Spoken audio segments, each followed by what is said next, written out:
There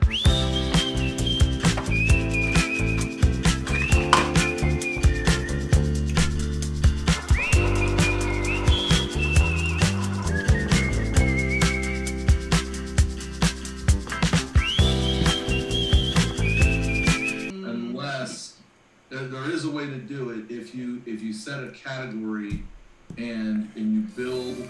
I've been thinking about goals a lot in the last few days. It's a new year. I've been thinking about my personal goals, my family goals, my professional goals. Now, this year is going to be a big year for F5 as far as edge computing goes. And in my role on the DevCentral team, serving the community, talking about edge computing topics, that is going to be a lot of what I'll be talking about. I need to get the community all the tools and the knowledge they need in order to ramp up on that technology and help them with that transition towards edge computing. So I'm looking forward to expressing myself in creative ways, talking about these topics in creative ways. A lot to look forward to in 2022. Otherwise, thank you very much, Lori, for joining me today.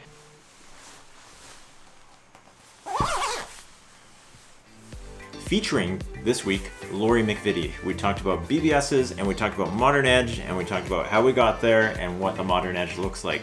Great conversation that's going to help unpack the topic of edge computing.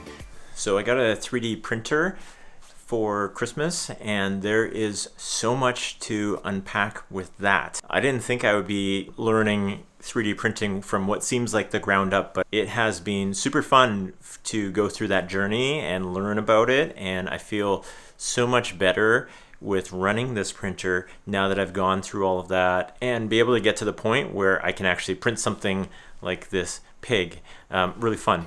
So I kind of feel like we're at that point with edge computing. There's a lot to learn around it, but once you master it, it's going to be a very rewarding thing that you can do for your organization, for your application developers. Being able to deliver applications across edge infrastructure will just enhance what you're doing with your business. So for this year, discussion around tooling, discussion around what the architectures look like will be a focus. I just had on Lori McVitie on At the Edge, and we talked about what the modern edge looks like today.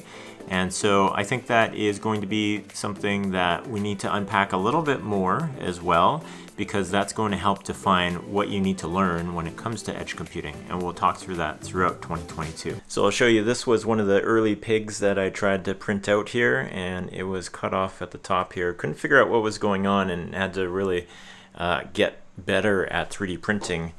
But yeah, once I got used to it and once I learned how to use the tool, I got a completed pig.